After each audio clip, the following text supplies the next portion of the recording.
Welcome back to On the Same Page. We are on Daf Nun Ches Amud Aleph, 58a of Maseches Kiddushin. We're starting 9 lines down the page. The first word on the line is Ba'azara, and we're starting from the second word. The Gemara says, Ashkechinu Mar Yehuda l'Rav Yosef. Mar Yehuda found Rav Yosef ul Rav Shmuel B'rei de Rabba Bar Chana, and also Rav Shmuel, the son of Rabba Bar Chana, Davukaimia Pischa de Bei Rabba. They were standing by the entrance of the house of Rabba.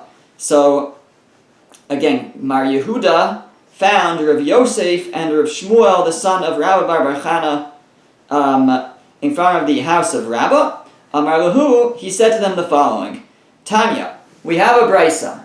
The brisa says, "Hamekadesh bepeter chamar, bebasar bechalov, uvechulin shnishchutu ba'azara."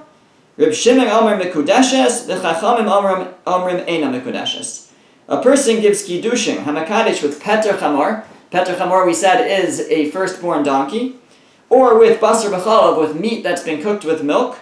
Uvechulin Shnishchutu Ba'azara, and a non-karban that was shechted inside the walls of the courtyard of the temple. So, these were things that were listed in our Mishnah as things that the Kiddushin would not work because they are all Asar Bana, you're not allowed to benefit from them. But here the Brisa says that Reb Shimon Omer Mekudeshes. Reb Shimon says the Kiddushin does work. The Chachamim Omrim Eina Mekudeshes. And the Chachamim say the Kiddushin doesn't work, that the Chachamim are like our Mishnah, that they are forbidden to benefit from, and the Kiddushin doesn't work. But Rabbi Shimon maintains that the Kiddushin does work. Because you're allowed to benefit from it. Now, we talked about a couple of these previously. Peter Chamor, the firstborn donkey, we already quoted Reb Shimon as holding that you're allowed to benefit from it. That was while it's still alive. Reb Shimon agrees that once if it's not redeemed and the donkey is axed, as we discussed, so you can't benefit from it. But as long as while the donkey's still alive, Rabbi Shimon holds you could benefit from it, and you can give it for Kiddushin. Basar B'chalav also, we had back on Nun Zayin Amavez 57b, that if that there was a Rabbi Shimon who was quoted as holding that Basar B'chalav, that you're allowed to benefit from Basar B'chalav, from vegan milk. The Gemara quoted, our Girsa was Rabbi Shimon ben Yehuda, Rabbi Shimon the son of Yehuda. This Rabbi Shimon here is Rabbi Shimon bar Yochai, but apparently Rabbi Shimon ben Yehuda held like Rabbi Shimon bar Yochai. Or it's possible that there's another Girsa possibility that it was supposed to say Rabbi Shimon bar Yochai. Either way, our Gemara has a brisa that we see that Rabbi Shimon bar Yochai, Rabbi Shimon, the standard Rabbi Shimon holds that you're allowed to benefit from Basar B'chalav and you can give it for Kiddushin. And the third thing was Chulin Shenishchatu Ba'azara, a non-carbon that was shechting in the walls of the Beis HaMikdash. So the Gemara says, Alma, so we see from here, Chulin Shnishchatu Ba'azara, Chulin, a non-carbon that's shechted in the courtyard, L'Reb Shimon, Lav D'oraisa, that according to Rabbi Shimon, it's not forbidden midoraisa to benefit from it. There's no Torah prohibition to benefit from it.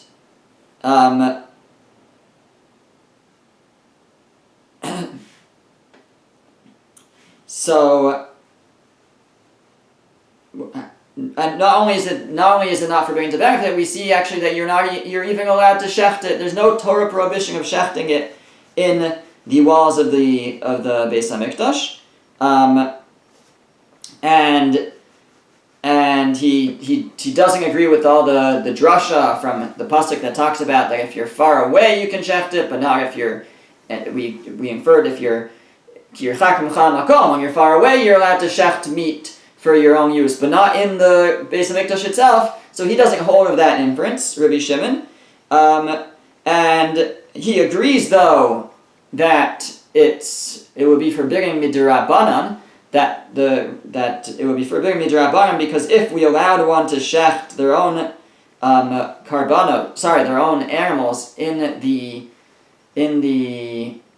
courtyard in the temple and then go and eat them, so somebody might think that actually that was a karban that ended up being disqualified after it was shechted, and and they would think that you're allowed to eat a disqualified carbon after a shechta, which is not true. You're not allowed to. It's still forbidden to benefit from. So midrabanan, they said you can't shecht your own animal inside the courtyard of the Beis Hamikdash and then eat it because then people will think that you're allowed to, that it was a carbon and that you're allowed to eat a carbon that got disqualified after it was shechted, which you're not.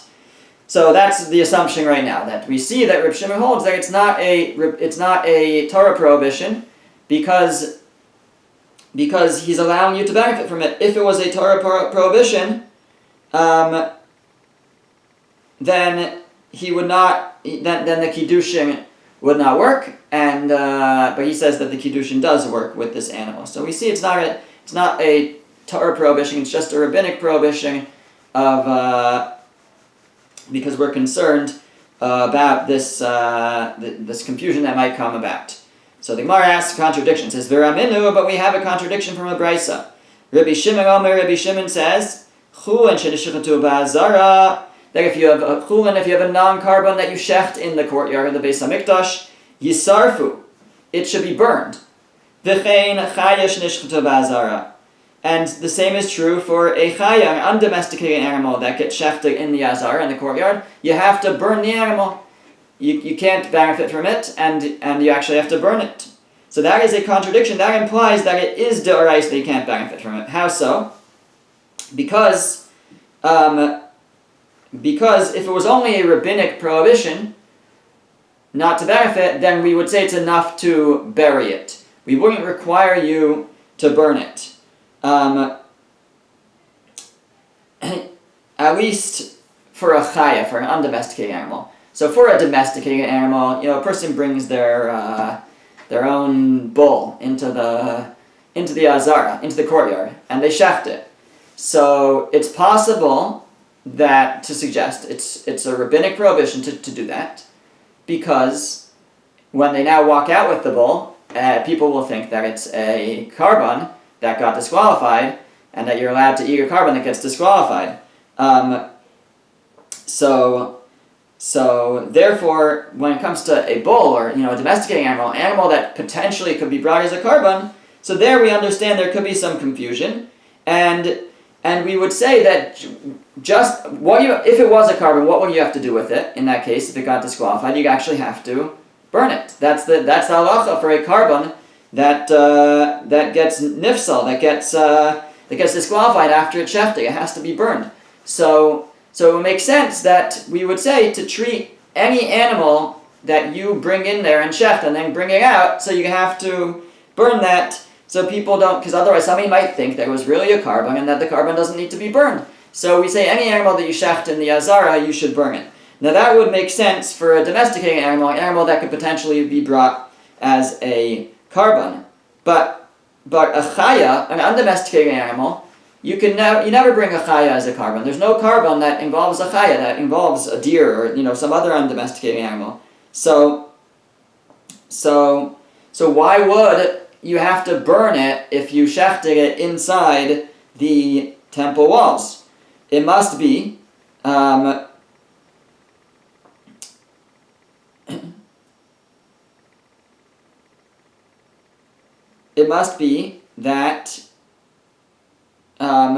that really it's forbidden by Torah law, and it's it's forbidden to benefit from by Torah law, and really perhaps all that's really necessary is it needs to be buried, and both the domesticated animal, the undomesticated animal, by Torah law you can't benefit from it, and it should suffice just to bury it.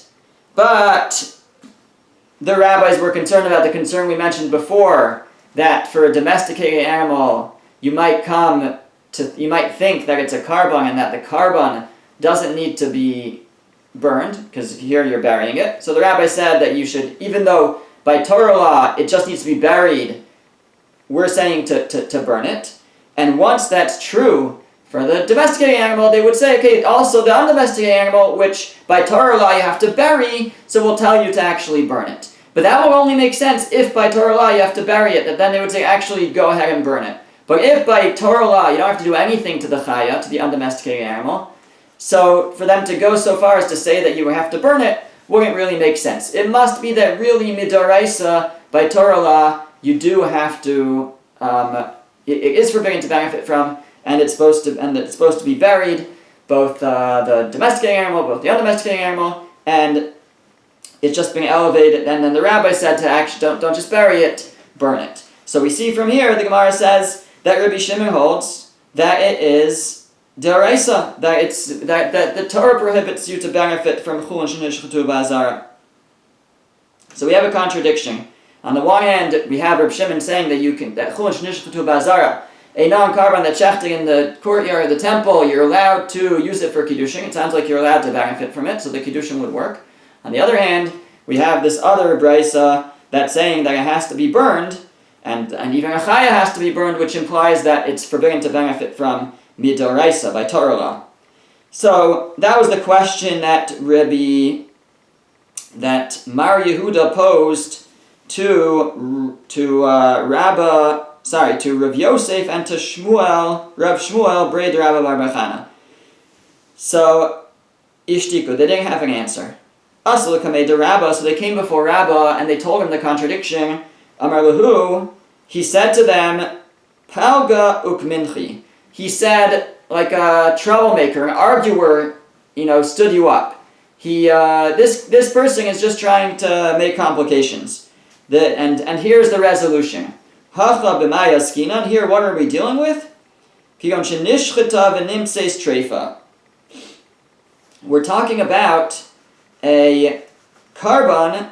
When Rabbi Shimon said that you're allowed to use a chulin shenishchatu b'azara, an animal shechted in the azara, in the courtyard, for Kiddushin, it was a case where it was shechted, but it turned out to be a treifa. The animal turned out to be treif.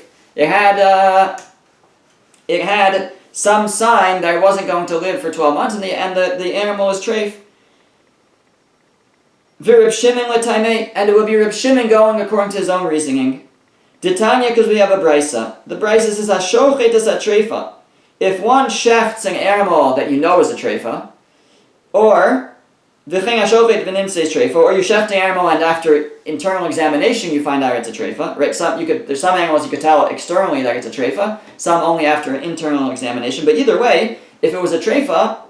So, and zev is a chulin ba'azara. If either of them was a case of chulin ba'azara, where it was a non-carbon that you were shechting in the azara, in the temple walls, Rabbi Shimon matir. Rabbi Shimon says it's permitted to benefit from.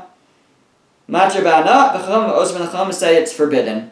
What are they arguing about? So Rabbi Shimon holds that when is it that if you shecht an animal in the azara it's forbidden? That's if the shchita was a good shchita. So that makes the animal forbidden. But if it turned out the animal was a treifa, so the shchita didn't do anything. So then it's not chulin shenishchatu b'azara. It's not it wasn't shechted, so to speak, because it wasn't a real shchita, because it was a treifa. So Rabbi Shimon says in that case you're actually allowed to benefit from it. And that's the case of the brisa that said that Rabbi Shimon says if you give that for Kiddushin it would work, because it's chulin that was shechted in the azara, but it's not really, because it doesn't work. And yet the Chachamim say in that case you still can't benefit from it. So that would be the case that they're arguing about whether Kiddushin works. Meaning we're concluding that even Rabbi Shimon agrees that midoraisa you're not allowed to shecht chulin in the azara. You're not allowed to shech non-karbanos in the walls of the Beis HaMikdash. But the question is, what's considered shechting? And Rabbi Shimon saying that if it turns out to be a treifa, so that's not a real shtita, so that won't disqualify the animal, you'd still be allowed to benefit from it. Okay. The Gemara continues, and it quotes the next part of our Mishnah. So the next part of the Mishnah said, regarding, again, our Mishnah back on Nun Vav Amud Beis 56b had a list of things that you are not allowed to benefit from, and therefore if you try to give them for Kiddushin, the Kiddushin would not work. And the Mishnah concluded, Machran v'kiddush b'dmei mikudeshes. If you would sell any of these objects, which you're not allowed to do because you can't benefit from them, but if you would, and now you're holding money, and then you gave that money for Kiddushin, the Kiddushin would work because you're actually allowed to benefit from the money that you got for a illegal transaction. It was illegal to sell them, but the money that you got is yours, and you can use that for Kiddushin. Or if you used it, it would work. Because the money itself is not forbidden in Hana. So the Gemara says, Minalan. From where do we know this? How do we know that money that's exchanged for these items is permitted b'Hana and the Kiddushin would work? So the Gemara says, Midigali Rachmana Avodas Kochavim. Since the Torah revealed to us that money that's acquired in exchange for Avodah Zarah, for idols, is forbidden, so we can infer that only there it's forbidden and to benefit from, but in other cases it's permitted. Because it says, by idolatry, by idols, it says, Vayisa cherem kamohu, that it should be forbidden like it.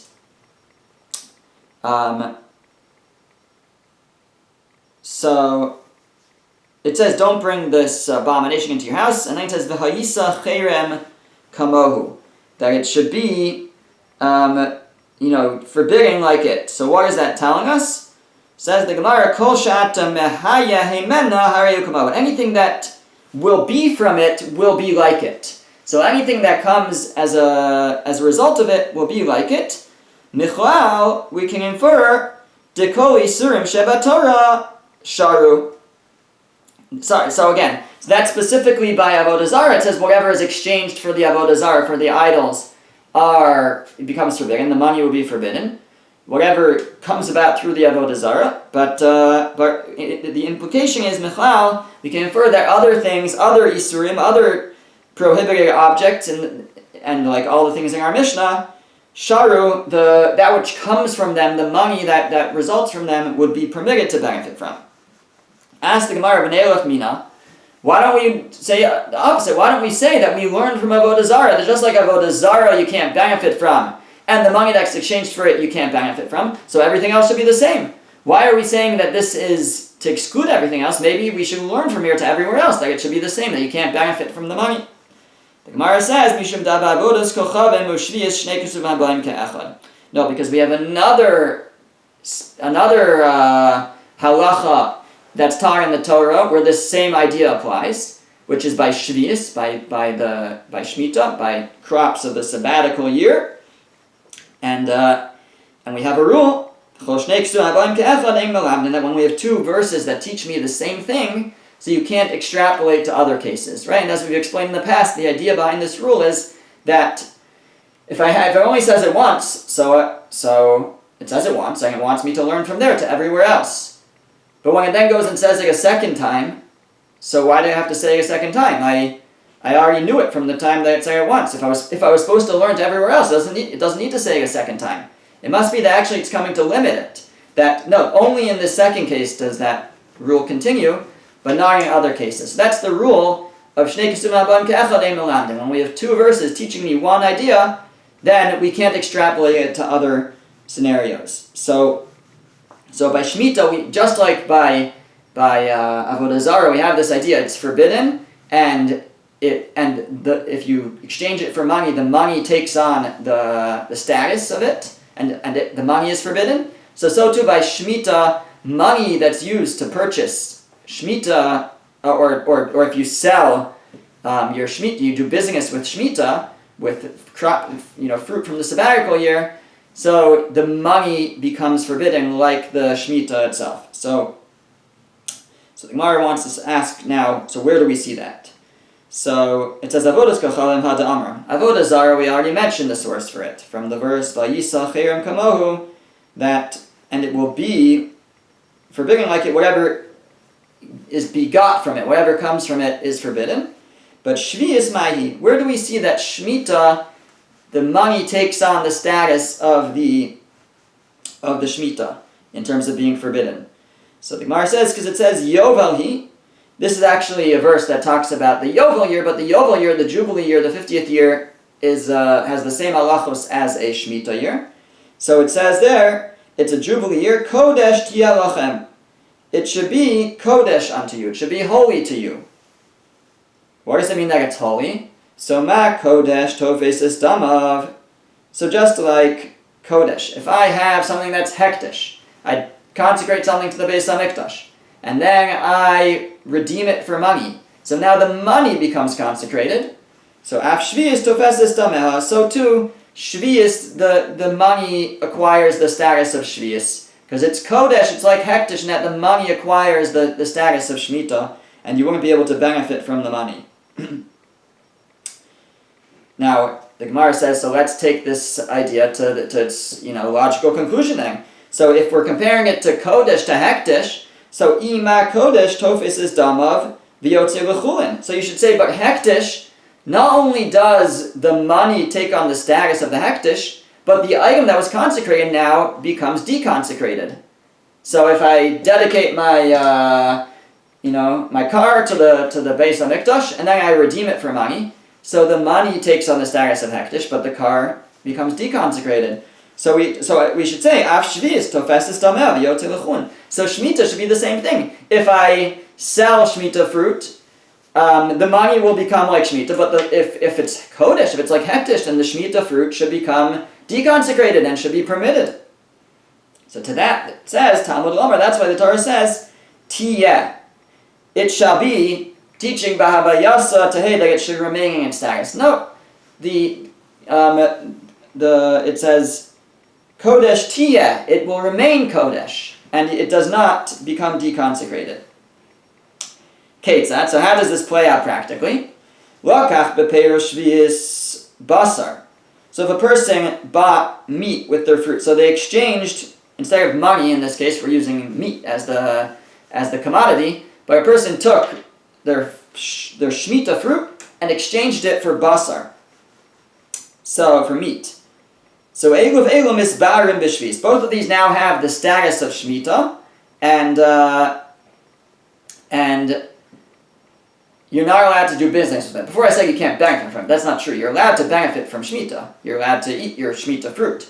You can't do business with it. And what this is mentioning is the halacha of biur. So the halacha of biur is that there's a certain point the next year when there's no longer, when these crops are no longer available in the field, then you also have to get rid of them from your house. And if you so you have to be mafkir them. You have to render them ownerless, or some say burn them, but you have to get rid of them. That's called the shas biur. So that's true for the fruit, if you still have the fruit in your house, and that's true if you sold the fruit for meat, then the meat would take on that status, because you're not allowed to sell the fruit, and the meat takes on that status.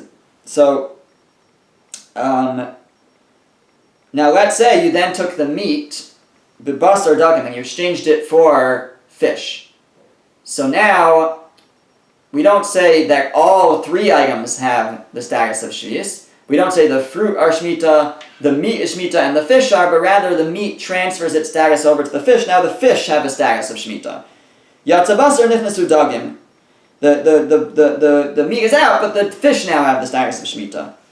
B'dagim yain, then exchange the fish for wine. Yatsu dagim, the fish lose their status. Nichnas yain, and now the wine takes on the status of Shemitah.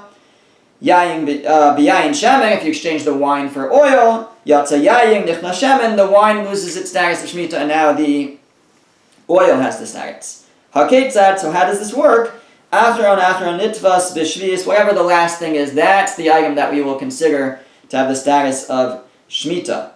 Upiri atzmo aser, but the fruit themselves remain aser. The fruit never lose their status of Shemitah. That's like we said, because it says Tiyeh Kodesh Tiyeh, it remains Kodesh. So that's our source, that we have a second thing, besides for Avodah Zarah, that the idols, if you sell idols, the money takes on the status of being prohibited. So to Shemitah, if you sell Shemitah, the money or the meat or whatever you exchanged it for takes on the status.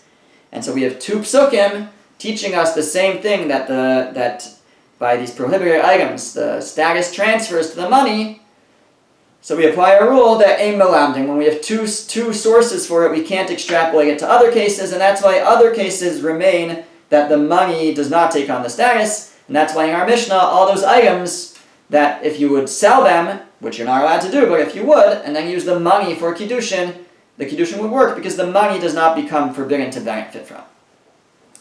Now the Gemara says, Hanicha lemanda amar ein melamdin. That makes sense according to the opinion that holds that when you have two verses, you can't extrapolate, you can't learn from them. Ela lemanda amar melamdin, but according to the opinion that we don't have such a rule. And even when we have two verses teaching something, we could still extrapolate to other cases. Ma'ikul amemer, what are you going to say? Why don't we learn from Avodah Zarah and from Shemitah that just like there, the money takes on the status of the item, so to other prohibited items that are sold, they should take on the status. The money should take on the status. So the Gemara answers miyuti ksiv, no, because we have exclusions. In the context of Avodah Zarah, it excludes everything else. It says, ksiv hacha ki cherem hu. It is cherem. It is forbidding. Implying that it's specific to Avodah Zarah, but not to other cases. Uksiv hasam, and it says over there by Shemitah, or by Yovel, it says Yovel he. It is Yovel, and to that we say, he in midiachrina lo, it is, but not other things. It seems this word he is extra, so it's saying, this is Yovel, this, I guess, maintains that status of Jubilee, which is like Shemitah, and other things don't have that same law applied to them. So there's these extra words that come to, that are memayit, they exclude anything else, and that's why we won't learn from Avodah Zarah and from Shemitah to other cases. It's specifically these two items that the status transfers to the money, but other things the status does not transfer to the money. Okay, now the next Mishnah continues. Hamakadesh bitrumos uvemaisros uvematanos. A person gives Kiddushin using either truma. Truma again is a portion of that one separates from his produce to give to a Kohen. Uvemaisros, meiser is a portion, a tenth, in this case, that you separate from your produce to give to a Levi. Both of those a Yisrael doesn't have any use for them. He's not allowed to benefit from them. Or at least he can't eat them. He can't sell them either.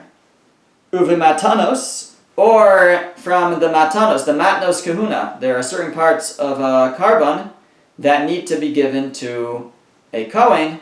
So if he has those parts,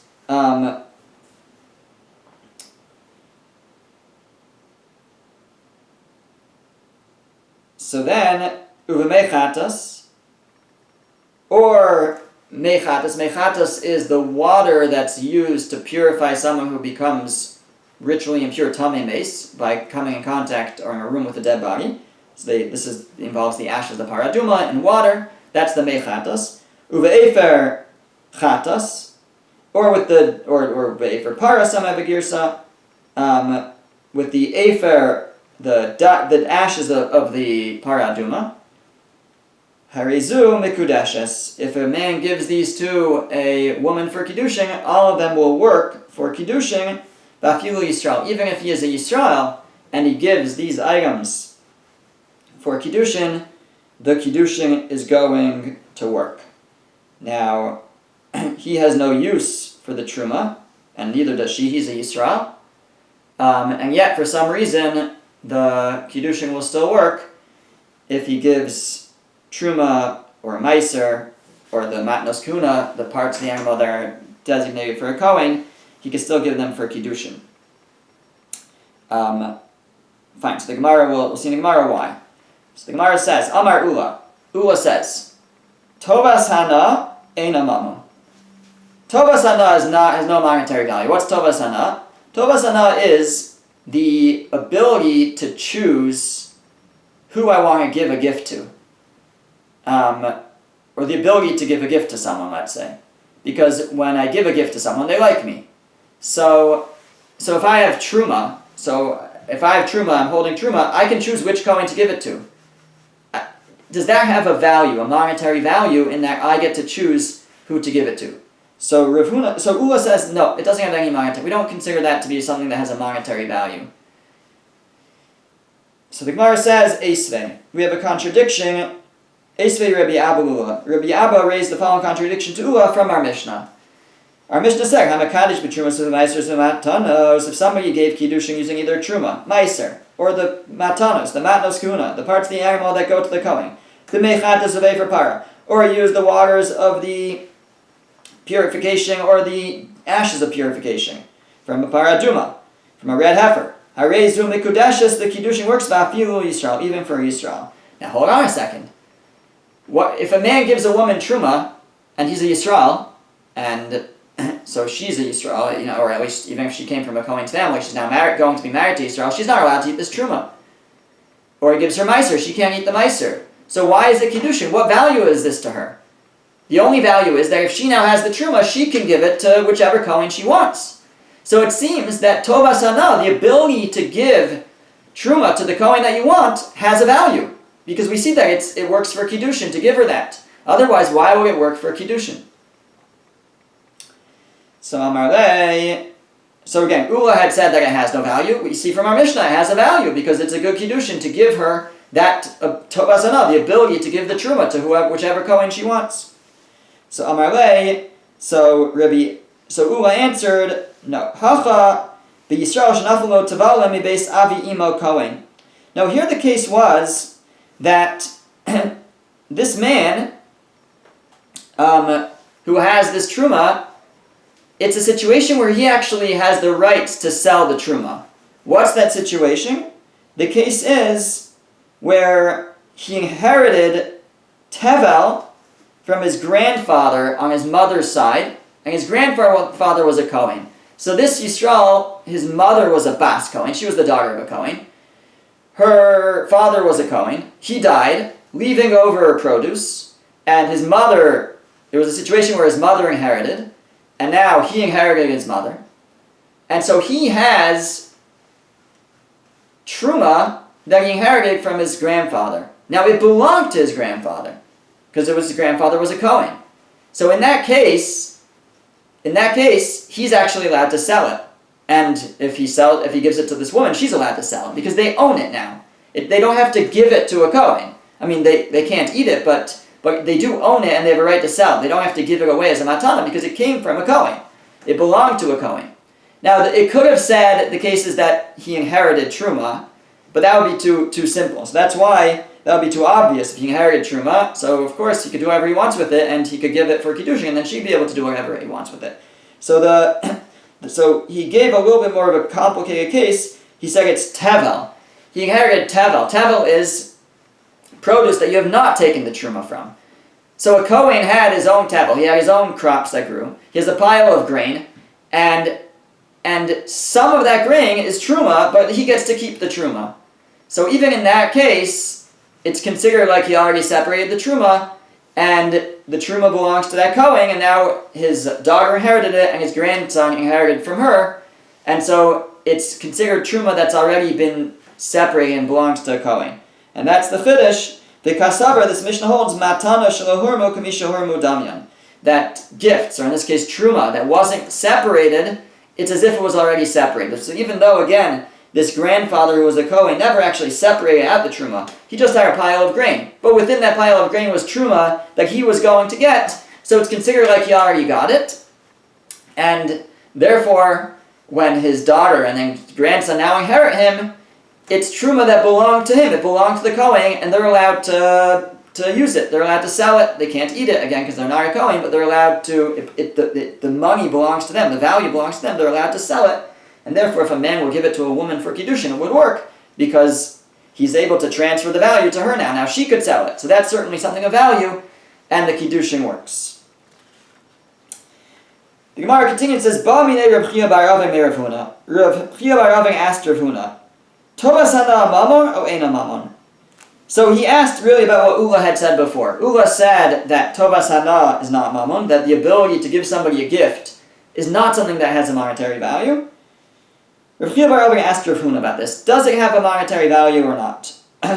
Amar le, so Rav Huna responded to Nisua. We learned in our Mishnah. Hamakadosh b'trumas of ma'aser matanos. If somebody gives kiddushin from truma, ma'aser, or matanos, or the gifts that go to a kohen, b'mei chatas or b'ever chatas, or with the purification waters, or the purification ashes from a bar aduma. Harezim mikudashes. The kiddushin works. V'afilu Yisrael. And even if it was Yisrael. And we see from here, what, again, like we said before, what value does the truma have to the Yisrael or to the woman that he's giving it to? The only value is tovas hana, the ability to give it to the kohen that you want. So it must be that tovas hana has a value.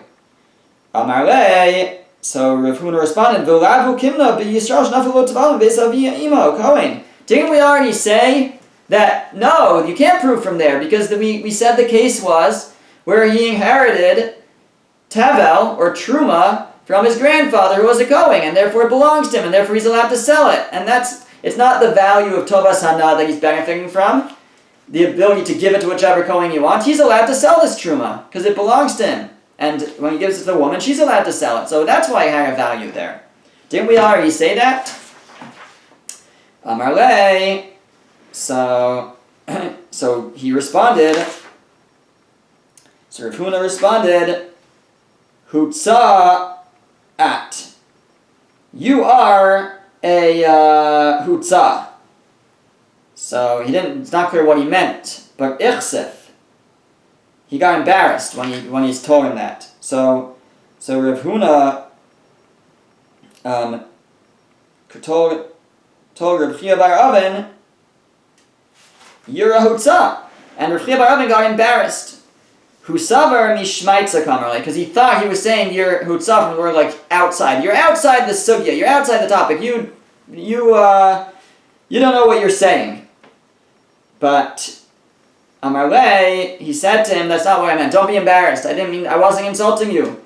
Hachi kamina, this is what I was saying. Rav Asi de Hutzal koi kavasech. Rav Asi, who's from Hutzal, holds like you. You're a Hutzal. You're a guy who's like Rav Asi from Hutzal in terms of how you interpret this Mishnah, and so you're in good company, basically. And that's what he meant to tell him. Okay, but for now we don't yet have an answer to whether Tovas Hana has value or doesn't have value, and the Gemara will continue to discuss this next week. Or the Gemara will continue to discuss it. We'll discuss Seimer Hashem next week.